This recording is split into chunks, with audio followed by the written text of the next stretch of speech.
Mukhang hindi pa natatapos ang mainit na bangayan sa pagitan ng Senado at Malacanang matapos ang pahayag ni Senador Ronald Bato de la Rosa na nais niyang ipasubuena ang mga opisyal ng gobyerno na hindi dumalo sa pagdinig ng Senado kaugnay sa issue ng International Criminal Court at ang pag-aaresto kay dating Pangulong Rodrigo Duterte.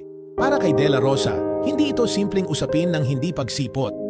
Isa itong seryosong bagay na maaaring humantong sa isang sitwasyon kung saan ang dalawang sangay ng gobyerno ay maaaring hindi magkasundo sa kanilang mga tungkulin at kapangyarihan. Ayon kay de la Rosa, kung hindi umano bibigyan ng respeto ng ehekutibo ang investigasyon ng Senado, maaaring lumala ang hindi pagkakaunawaan sa pagitan ng dalawang panig. I think we are now on the verge of a constitutional crisis. Pag tuluyan inisnab ang ating imbitasyon, walang mangyayari, ani de la Rosa. Malinaw ang kanyang punto, hindi maaaring balewalain ang kapangyarihan ng Senado na mag-imbestiga, lalo na kung may mahahalagang usaping kailangang pag-usapan. Ngunit mabilis ding sumagot ang Malacanang sa issue. Sa naging pahayag ni Palace Press Officer Yusek Claire Castro, tila hindi sila nagugulantang sa bantang ito ni de la Rosa. Ayon kay Castro, nasa senador na kung nais niyang magpasubuena, ngunit idiniin niyang dapat siguraduhin ni de la Rosa na siya mismo ay naroroon upang pangunahan ang investigasyon. Isang simpleng tugon, ngunit puno ng kahulugan. Sa kabila ng tensyon, may ilang opisyal pa rin na dumalo sa investigasyon ng Senado.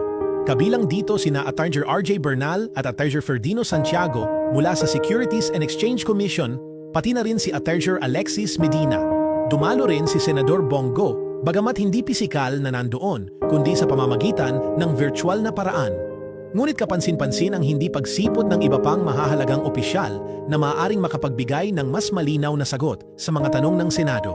Maraming espekulasyon ang lumulutang kung bakit hindi nagpakita ang ilang opisyal.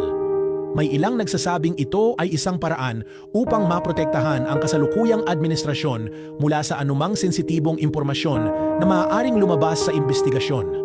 May iba namang nagsasabing maaaring isang estratehiya ito upang hindi maipit ang dating Pangulo sa usapin ng ICC. Anuman ang dahilan, hindi maikakaila na lumilikha ito ng mas maraming tanong kaysa sagot. Para kay de la Rosa, hindi katanggap-tanggap ang hindi pagsipot ng mga opisyal ng gobyerno. Naniniwala siyang tungkulin ng bawat opisyal na humarap sa Senado upang ipaliwanag ang kanilang panig, lalo na kung may mga isyung kailangang linawin sa publiko.